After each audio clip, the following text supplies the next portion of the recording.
এই কমিটির আমি একজন সদস্য, কিন্তু আমার নাম উপস্থিত অনুপস্থিত কোনোটার মধ্যেই নাই। আপনি কি উপস্থিত ছিলেন? না, আমি উপস্থিত ছিলাম না।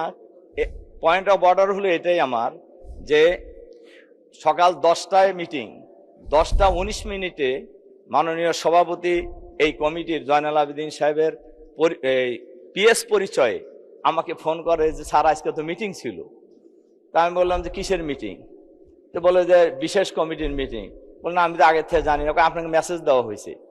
তো আমি পরে দেখলাম মেসেজ কখন দিছে, মেসেজ দিয়েছে 9টা 19 মিনিটে।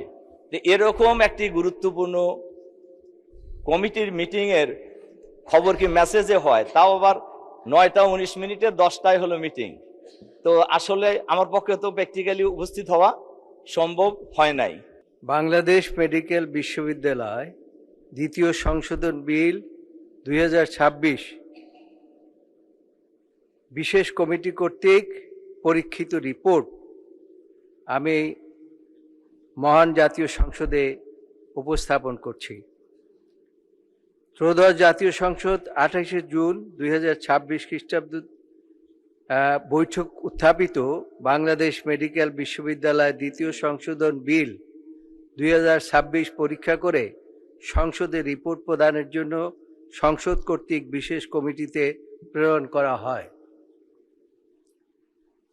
বাংলাদেশ মেডিকেল বিশ্ববিদ্যালয় দ্বিতীয় সংশোধন বিল 2026 পরীক্ষাকরণ সম্পর্কিত বিশেষ কমিটির রিপোর্ট কমিটির সভাপতি হিসাবে আমি জয়নুল আবেদিন কার্যপ্রণালী বিধি 211 বিধি অনুযায়ী এই মহান সংসদে উপস্থাপন করছি।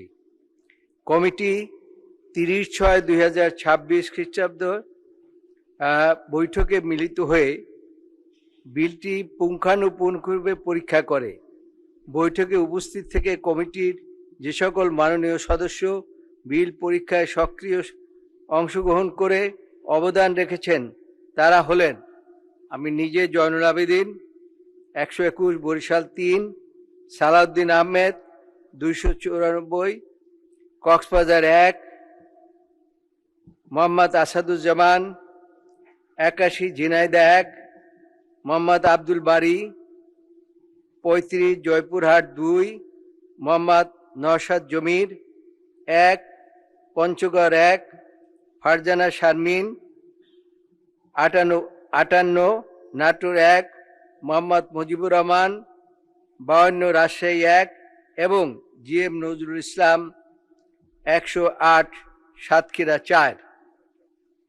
এছাড়াও কমিটির বিশেষ আমন্ত্রণে মাননীয় স্বাস্থ্য পরিবার কল্যাণ মন্ত্রী সর্দার মোহাম্মদ সাখাওয়াত হোসেন বৈঠকে উপস্থিত ছিলেন।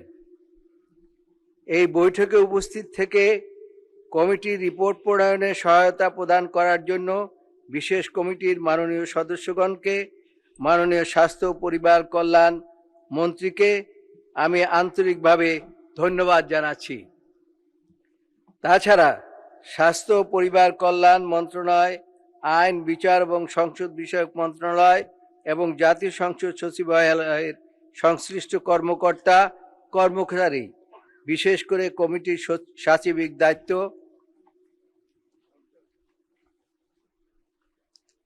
পালনকারী কমিটির সচিব, লেজিসলেটিভ ড্রাফটিং ইউনিটের যে সকল কর্মকর্তা কর্মচারী বিলটি পরীক্ষা কাজে এই রিপোর্ট প্রণয়নে কমিটিকে সহায়তা প্রদান করেছেন, এই কমিটির পক্ষ থেকে আমি তাদেরকে আন্তরিকভাবে ধন্যবাদ জানাচ্ছি। কমিটির অত্যন্ত প্রাণবন্ত এবং আন্তরিক পরিবেশে বিলটি বিভিন্ন খুঁটিনাটি দিক পরীক্ষা করে এবং বাংলাদেশ মেডিকেল বিশ্ববিদ্যালয় দ্বিতীয় সংশোধন বিল 2026 উত্থাপিত আকারে মহান সংসদে পাশ করার জন্য সর্বসম্মতিক্রমে সুপারিশ করছি। ধন্যবাদ মাননীয় সদস্য। বিলটি রিপোর্টটি সংসদে উপস্থাপিত হলো। মাননীয় বিরোধী দলের নেতা কিছু বলতে চাচ্ছিলেন নাকি আপনার হয়ে রফিকুল ইসলাম সাহেব বলবে? বিরোধী দলের নেতা বলতে চান নাকি? না, আগে বিরোধী দলের নেতাটা শুনি, রিপোর্ট উপস্থাপিত হয়ে গেছে, বিরোধী দলের নেতাটা শুনি, তারপরে আপনি পয়েন্ট অফ অর্ডার থাকলে দাঁড়াতে পারেন। মাননীয় স্পিকার, আপনাকে ধন্যবাদ।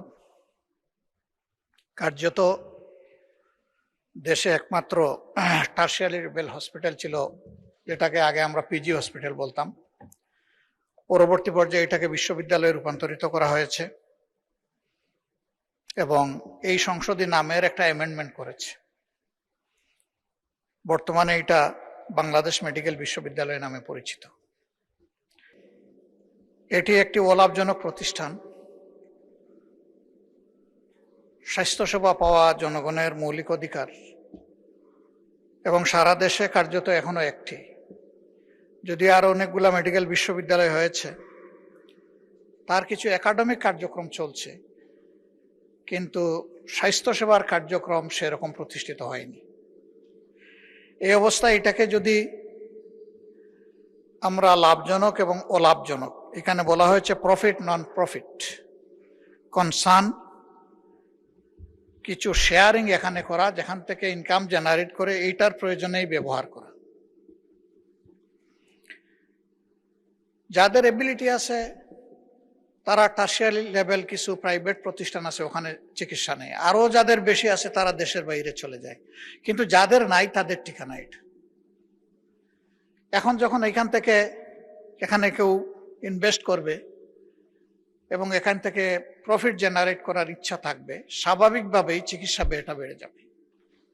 এই সংসদে এই সেশনেই আমরা বাজেট পাশ করার সময় জনগণের চিকিৎসা ব্যয়, পকেট মানি যাতে আরো কমানো যায়, এই জন্য অনেকগুলা পদক্ষেপ এখানে নেওয়া হয়েছে, যেটাকে আমরা সবাই সমর্থন করেছি। কিন্তু এর সেন্সটা হচ্ছে এর বিপরীত। এখন যে বিলটা আসতেছে, এখানে কিন্তু চিকিৎসা ব্যয় বেড়ে যাওয়ার আশঙ্কা আছে। 2 নম্বর হলো, যদি এই ধরনের কোনো কোম্পানি এখানে শেয়ার করতে আসে,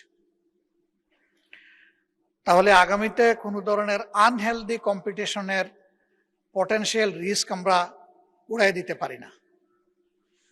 কার্যত এর মাধ্যমে জনগণের প্রাপ্তির চাইতে একটা গোষ্ঠীর প্রাপ্তি বেশি হয়ে যাওয়ার আশঙ্কা আছে।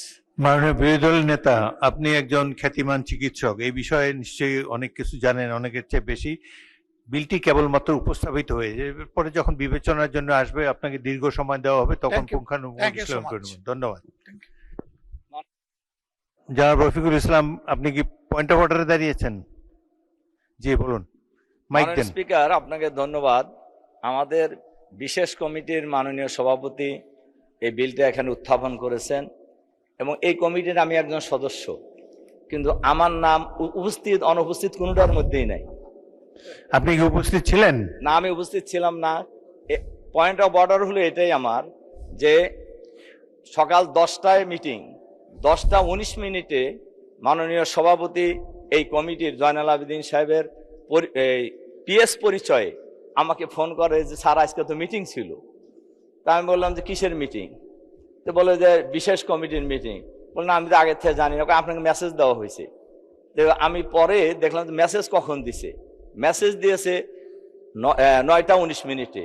তো এরকম একটি গুরুত্বপূর্ণ কমিটির মিটিংয়ের খবর কি মেসেজে হয়? তাও আবার 9টা 19 মিনিটে 10টায় হলো মিটিং। তো আসলে আমার পক্ষে তো প্র্যাকটিক্যালি উপস্থিত হওয়া সম্ভব হয় নাই। তা আমি মাননীয় এই কমিটির সভাপতির কাছে জানতে চাই যে আমাকে খবর দেওয়া হলো না কেন যথাসময়ে? আমি যে কারণে আমি উপস্থিত হতে পারলাম না। মাননীয় সদস্য, দয়া করে বসুন। আমি এই কমিটির যে সভাপতি, তাকে ভবিষ্যতে এই ধরনের ব্যাপারে যাতে প্রত্যেক সদস্যকে যথেষ্ট সময় দিয়ে নোটিফাই করা হয়, সে ব্যাপারে যত্নবান হওয়ার জন্য অনুরোধ জানাবো। আপনি সরাসরি তার সাথে আলাপ করতে পারতেন, সংসদেও মানে বাইরেও একটা কিরকম ধারণা হবে যে একটা মিটিং এ নোটিশ দেওয়া হয় না। তো আপনি সরাসরি তার কাছ থেকে জানতে চান। যাই হোক, ভুল ভ্রান্তি হতে পারে, ভবিষ্যতে যাতে না হয় এই ব্যাপারে বিশেষ কমিটির সভাপতিকে আমি অনুরোধ জানাচ্ছি। পরবর্তীতে তারা নিশ্চয়ই কেয়ারফুল থাকবেন। ধন্যবাদ।